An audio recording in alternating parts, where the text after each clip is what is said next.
Sí. Porque tuve un error. Yo dije Sí, que está la bien, canasta... está bien, al lugar. Verónica me corrigió y algunos oyentes también. La canasta que la canasta era 4.000 y algo, no, es 1.200, se duplica, son 2.400. Ya se había duplicado. Ya se había duplicado. O sea que yo le daba más todavía, más crédito al gobierno, diciendo que era insuficiente, pensando que era el doble lo que van a dar. Ah, pensé que ibas a arreglarlo de que decías que era por familia y no es por familia. No, es no, personal. yo dije, es por persona, pero, y aparte es menos de lo que yo pensé. Yo decía que eran 4.000 y algo, no, son 2.400. O sea que machete y pico. Bien. A ver, Iturra, te quedan muchas preguntas, obviamente, por el camino, ¿no? Unas dudas que percibí por aquí de varias personas es cuando se habla de exoneraciones a deudores y demás en lo que puede llegar a ser UT, ¿no? Y tarifas. Eso, de alguna manera, más adelante va a traducirse, en el caso de que se desfinancien las empresas públicas, ¿habrá un ajuste tarifario para recuperar eso perdido? Y bueno, no necesariamente, ¿no? Creo que todo depende. Si al final las empresas que se lo refinancian terminan cerrando, bueno, obviamente eso pasa pérdida. Pero creo que yo creo que esa de las políticas es de las menos significativas porque lo que es dar aire, ¿no? Es refinanciar deudas de DGI, de BPS, claro, de la UTE en 18... No son quitas, es dar aire. Es dar aire en forma muy cómoda, sin intereses. No es de los anuncios, creo que los más significativos, como sí son, bueno, lo que son las lógicas del seguro de paro parcial, del seguro de paro flexible, de la exoneración de aportes patronales durante 6 meses a una cantidad enorme de empresas. Ahí sí creo que hay como más carne de las medidas. De todas maneras, el sector turístico hoy celebraba esa medida de la exoneración de la tarifa fija de UTE, porque entendía que para algunos locales que prácticamente no están funcionando, era un alivio muy grande. Sí, para muchos hoteles que básicamente muestran una caída del consumo enorme, que en algunos casos es lo que se pide para adquirir ciertos beneficios, obviamente es muy importante. Creo que es como una cosa muy focalizada en algunos sectores como el sector turístico, que claramente vio, bueno, como otros sectores también, el sector fiestas, eventos también, claro, vio su caída es a cero, básicamente. Exacto. Claro. Un dato cortito, hay 40.000 usuarios de UTE en riesgo de corte. Esos, la mayoría no se tocan. Se benefician a las empresas con los gastos fijos, etcétera, pero 40.000 usuarios que hoy están en situación de corte. Pero no le han cortado a nadie. No, por ahora, pero están en riesgo. Esperemos que no lo hagan, pero están en esa situación. Entonces hay que tener en cuenta qué va a hacer la UTE con esos casos. El año pasado se había anunciado que se iban a dilatar y no se iban a aplicar ningún corte. Esperemos que se mantenga, entonces. Esas son exoneraciones de alguna manera que están teniendo lugar. Que después la UTE tendrá que ver cómo logra refinanciar. Digo, la UTE es una empresa muy grande y está muy acostumbrada a refinanciar, a hacer convenios con empresas, es cosa de todos los días. Claramente en este caso tiene una magnitud distinta el problema y claramente, lo novedoso creo que es un poco lo que decía Verónica, sectores donde claramente empresas que tienen claramente una caída de su consumo brutal y que si no les eliminan esos cargos fijos, se les puede complicar. Tenías una pregunta. Sí, Agustín, yo no sé si tenés en mente, o si recordás, después de la crisis del 2002 terminamos con un 40% de pobreza. O sea, estábamos en una situación bastante más dramática que en esta que estamos. Ahí se votó el 2005, se votó el MIDES, con unanimidad de todos los partidos. ¿Te acordás cuánto fueron las transferencias? ¿Y cómo se recuperó el empleo en esa época? Eso es una pregunta, si lo tenés más o menos presente. El plan de emergencia. ¿Cuánta transferencia hubo a la población, a la pobreza? Y la segunda pregunta es, vos decís, como García, que las medidas son insuficientes. ¿Sí? Vos decís que las medidas son insuficientes. ¿Qué medidas serían las suficientes? ¿Cuáles? ¿Y son aplicables las medidas suficientes? Es decir, ¿Uruguay puede gastar todo lo que debería para resolver el problema? Son dos preguntas que me encantaría que las respondiera. Qué compromiso me pone Margarita. A ver, los números de la salida de la crisis no los tengo en mente. Sí, lo que tengo claro es que los dos componentes, la pobreza empieza a bajar, Uruguay vuelve a crecer el segundo semestre de 2003 y el 2004 es un año de crecimiento muy bueno, de recuperación del empleo y a partir del 2005 la pobreza empieza como a bajar sostenidamente. Los dos componentes pesan, pero por lejos lo que llevó la pobreza del 40% hasta el 8%, que fue el mínimo al que llegamos en el 2017, fue el mercado laboral. Fue el grueso de ese mercado laboral. Claramente las transferencias dan un empujón y se mide, y bueno, la CEPAL en este informe que saca comparando la pobreza, mide cuál es la pobreza con y sin transferencias. Se puede medir con los microdatos del INE, se puede medir con bastante precisión cuánto sería la pobreza sin las transferencias y se mueve en una escala pequeña comparado con esas bajas como la que tuvimos a partir de 2005, como la que tuvimos a partir del 85. Los primeros 10 años de democracia, del 85 al 95, también la pobreza pasa del 46 al 15%. Uruguay ha experimentado periodos grandes de baja de la pobreza que, reitero, el mercado laboral me parece que tiene.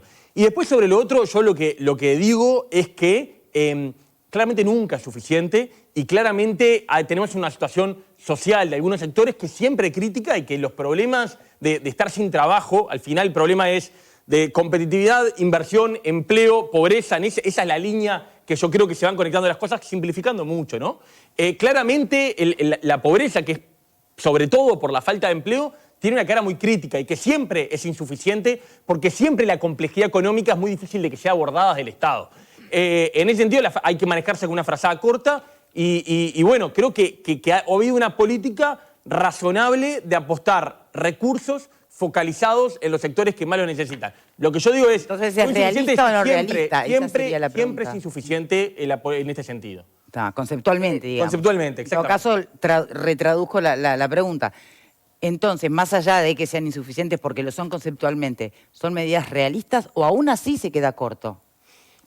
Yo creo que son medidas bastante realistas, bastante a tono. Si alguien me dice, mirá, se podría haber gastado algún décima del PIB más porque es probable que sea argumentable. No creo, estoy bastante convencido que no había margen para grandes despliegues como algunos se planteaban. Las políticas anticíclicas que Alejandro nombraba en el bloque anterior tienen dos partes. Gastar en la crisis, pero la parte que nunca nadie quiere hacer es ahorrar en la bonanza. Esa es la parte clave. Uruguay llega a esta situación, es verdad, con un escudo de protección social más amplio que la mayoría de los vecinos, pero con una situación fiscal bastante peor que la mayoría de los vecinos. Chile y Perú reciben esta crisis con mucho más espalda financiera. Uruguay, y cierro con esto, de los países que tienen investment grade, que tanta energía ponemos al investment grade, es el que tiene peores notas, digamos, el que tiene peor déficit fiscal, la trayectoria de deuda-producto más problemática en los últimos años. O sea, dentro de ese umbral del que estamos en el último escaloncito, pero del lado de arriba, que es los países con credibilidad, somos de los peorcitos de ese umbral. Pero, entonces, no estamos con aire. Agustín, solo a modo de carácter informativo. El alto déficit fiscal de Uruguay comparado con países, digamos, que juegan como en la misma cancha, como vos decís, en efecto era muy alto si lo comparamos con esos países, pero son datos pre-pandemia. Pandemia mediante, Uruguay paradójicamente ya dejó de lucir un tan alto déficit fiscal si lo comparamos con lo hecho por otros países, ¿verdad? Así que eso es un asunto que me parece que merece por lo menos una nueva lectura, porque justamente hace un año que el planeta entero está pasando por la pandemia. Alejandro, lo que es el déficit fiscal coyuntural de un año de pandemia del estructural. Sí. Separando esos dos, es verdad, Chile puede tener un año de déficit fiscal más alto porque es un despliegue enorme. Ahora, se va ese año y el gasto estructural en Chile vuelve a ser el del año anterior. Se va la pandemia y el gasto estructural de Uruguay vuelve a ser... el año pasado se presentó los dos indicadores, el déficit fiscal estructural y el episódico, el registrado, y los dos eran muy altos. El estructural, el problema no es tanto lo que gastamos este año, sino lo que cuando se vaya esto va a seguir ahí. Y poner al Perú como ejemplo me parece que es razonable hasta cierto punto, porque justamente ellos tienen exhibían pre-pandemia, repito, mejores números en déficit fiscal, pero unas fragilidades en la estructura del Estado social, unas fragilidades que son justamente el argumento que utiliza el actual gobierno del Uruguay para decir que no fue necesario invertir más, porque justamente países como el Perú son muy frágiles. Entonces me parece que... ¿Las dos cosas son verdad? Ponerlo... Bueno, pero si lo pones un ejemplo en una cosa hay que ponerlo en otra. Pero yo empecé diciendo que Uruguay tenía un escudo de protección social. Que luego la mitad de la película. De las primeras cosas que dije fue que Uruguay tenía una ventaja en ese sentido. Sí, sí. Pero... Volviendo a las medidas concretas y a las repercusiones, el presidente del PIT-CNT decía en estas últimas horas que son insuficientes porque hay sectores de la economía que no han aportado todavía lo que podrían haber aportado. ¿Tú crees que hay sectores de la economía que podrían aportar más en esta circunstancia o esos no se tocan porque son los que de algún modo van a ser los líderes de la reactivación económica de la que hablábamos en el bloque anterior? Hay dos cosas, ¿no? Creo que hay una política de promoción de atracción de inversiones, que es de muchas décadas en este país, que claramente le da a las inversiones un tratamiento que un trabajador de ingresos medios y medios altos paga más impuestos. Y ese es un problema global que hay y que claramente Uruguay no pretende resolverlo en este episodio.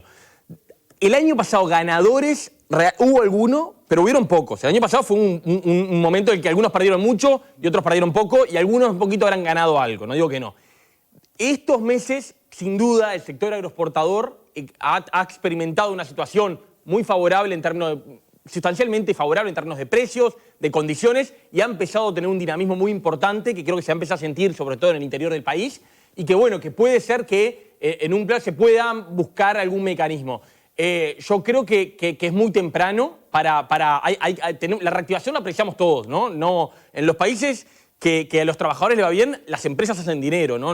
No es que unos ganan y otros pierden, por más de que capaz que Alfredo me va a rezongar por esto, pero los países en general les va bien a todos más o menos a la vez. Obviamente, hay algunos países donde eso pasa de forma más igualitaria y hay otros donde pasa de forma mucho más desigual. Exacto. ¿Qué quiero decir con esto? Es Chile es un el dinamismo empresarial es importante para que se reactive.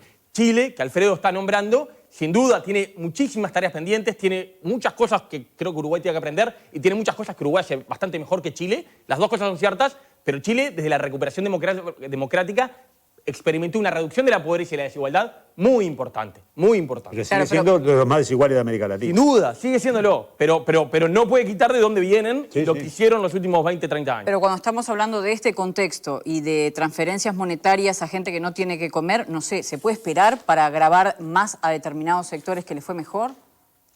Es que si eso implica una transferencia que mejora la vida de personas, perfecto. Ahora, eso perfectamente puede implicar no hacer rentable determinados negocios y que no funcione nada. O sea, es delicado, es mucho menos sencillo que los términos que lo ponen el presidente del PIT, a mi juicio.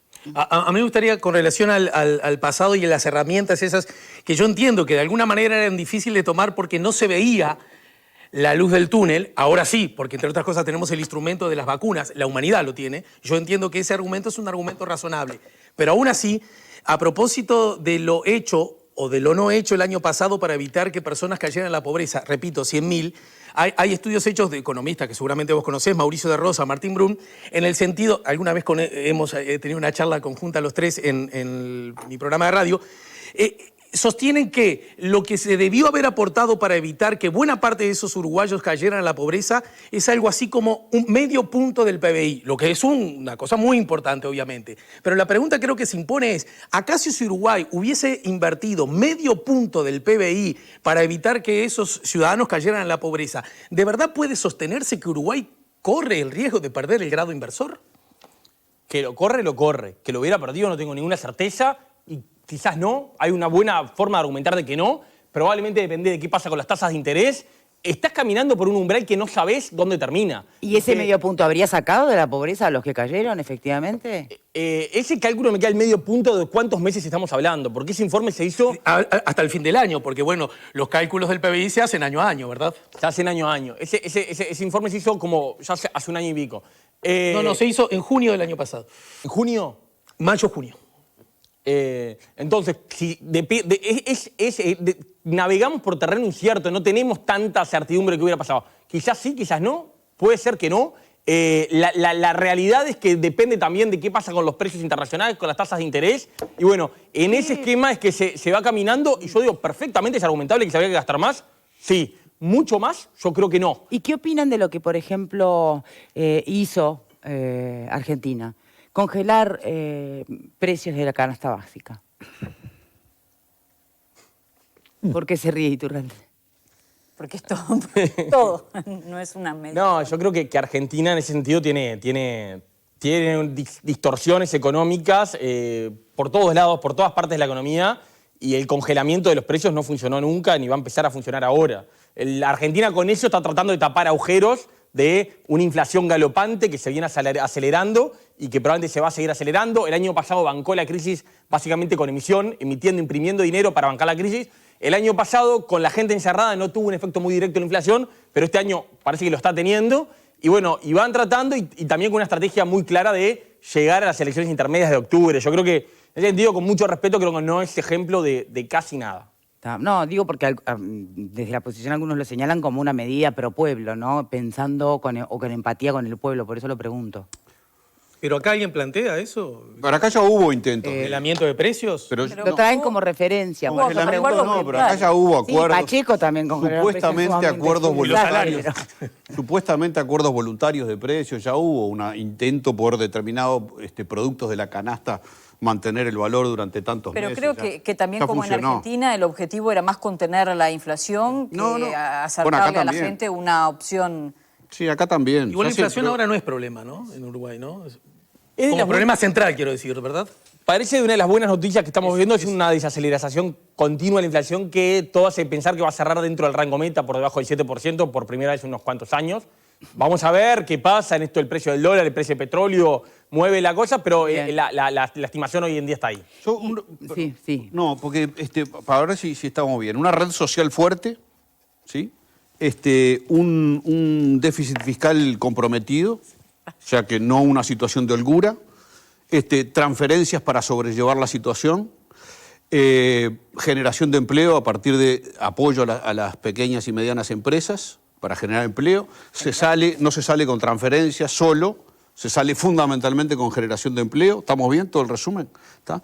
Y después, contención social, seguro de paro, transferencias, ¿no? Asignaciones familiares, porque García cuenta los 2.400 pesos, insiste con los 2.400 pesos como si fuera lo único. Las canastas, los 2.400 pesos, las asignaciones familiares, los subsidios a los no formalizados, los comedores escolares, el apoyo a las ollas. Es decir, hay una transferencia de plata que yo no sé si son 150 o 200 o del Es el paquete. 15% del paquete, lo dijo No él, sé, ¿no? no sé cuánto es del paquete 15% exactamente, lo dijo él. medido en forma directa o indirecta, porque yo no sé cómo lo mide, cómo lo está midiendo el centro de estudio, no sé si los 200 millones de pesos de apoyo a las ollas están en la transferencia o no están. Digo, pero es mucho más, porque Alfredo trata de minimizarlo y decir, con 2.400 pesos, ¿quién va a comer? Y No, claro. nadie va a comer, pero no son 2.400 pesos. Te estoy demostrando que son una enorme cantidad de cosas más, Alfredo. No seas Perdón. cabezadura, sacate el balde. No, querido. Haceme el favor. El balde lo saqué Sacate hace el años. balde. Lo No. saqué hace años. No, no, Y lo que te le lo sacaste, aseguro no. es que si hay un 30% de la población que tiene inseguridad alimentaria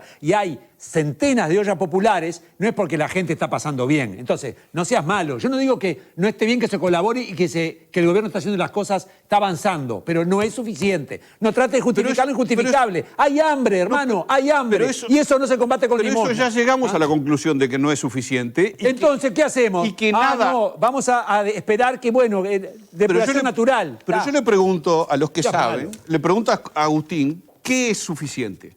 Que nadie pase hambre en Uruguay, eso es suficiente. ¿Cuánto cuesta que nadie pase Pero hambre eso en es Uruguay? realista en el mundo que la gente no pase hambre con la pandemia. No, porque perdón, somos productores de alimentos para 50 en el millones. mundo ¿De qué no estamos se- hablando? no se hace En Uruguay que pase gente hambre. Lo dijo Wilson. Déjalo hablar a- Wilson, tu líder. Criminales, Déjalo hablar a hay que hacer Agustín. criminales. Déjalo hablar a No es Agustín. criminal, vos. A ver, ¿Cuánto pero la cuesta pregunta que- es, ¿en el mundo Pero alguien lo ha logrado? Háblame de Uruguay. Pero él vive en la teoría, tiene un mundo adentro de aplica su la misma cabeza. pregunta. No, estás equivocado. Mirá, Agustín, sin ir más ¿cuánto lejos. cuesta que nadie Perdón. pase hambre en el Uruguay? ¿Cuánta plata habría que poner en el Uruguay gratis para que nadie pase hambre? Capaz que perder el grado inversor. Y capaz, claro. Hay que perder Entonces, el grado inversor y el hambre, prefiero el grado Permíteme inversor. una pregunta. ¿Qué pasa si perdemos el grado inversor, Iturralde? Se tiene que pagar. Pará. Lo que pasa A ver, es que ¿qué al futuro- pasaría? Y como somos un país que sistemáticamente gasta más de lo que le ingresa, tenemos déficits fiscales sistemáticos, Sí. el endeudamiento para el futuro va a ser más caro, se va a encarecer, vamos a tener que pagar más Se intereses. estarían comprometiendo generaciones futuras. Exactamente. Hay Más. una frase Más de lo que ya del están. senador Mario Vergara, cuando era presidente del Banco Central, que a mí me gusta mucho repetir, que él decía, la principal política social es la estabilidad macroeconómica. ¿Y qué es lo que está diciendo, que lo decía Vergara cuando lo decía en su rol de presidente del Banco Central? Que era lo que decía, no es dos cosas distintas. Esto es como la economía y la salud de la pandemia. No son dos cosas contradictorias, el orden fiscal y bajar la pobreza. En el corto plazo pueden tener alguna tensión. Yo no digo que no, obviamente. En constante tensión, Si yo, más que si yo eso, ¿no? este mes gasto un disparate, quizás reduzco. Pero en el mediano plazo, no en el largo, en el mediano plazo, y tenemos a Argentina enfrente para recordarnos todos los días que por más transferencias que hicieron, por más despliegue que hicieron, la pobreza subió 10%. En Uruguay subió 3%, ¿no? Subió de 9 a 12. En Argentina subió más de 10%, subió 10%. no alcanza. Cuando la inflación te destruye el poder adquisitivo de los trabajadores, de los jubilados, te lo hace pelota, no hay transferencia que alcance. ¿Qué quiere decir? ¿Que no hay que hacer más transferencias? Yo no me atrevo a decir eso. No tengo porque no sé, es imposible medir hasta dónde está bien. Lo que digo es que hay restricciones, que no podemos obviar las restricciones y que, bueno, en ese esquema hay que tener un cuidado por dónde caminamos sin tener claro cuándo va a terminar esto y sabiendo que lo peor que nos puede pasar es quedarnos sin combustible antes que esto termine. Bien. Pará, Verónica, quería decir. Perdón. Hay luz en el horizonte Tenemos que ahora. cambiar de tema. Cuando no había Seguimos pedían- de la mano con esto, ¿no? Pero hablas ahora de antes la de luz en el despedir a horizonte? nuestro Claro. entrevistado, y usted, después vamos a los panistas, ¿y usted qué opina de esta idea que también está sobre la mesa de, bueno, justamente para no caer en las transferencias asistencialistas, el planteo de jornales solidarios a cambio de trabajos o changas? Yo creo que es una idea muy razonable que se ha aplicado muchas veces en Uruguay. La Intendencia de Montevideo, las Intendencias del Interior, el barrido otoñal, los jornales solidarios de Maldonado.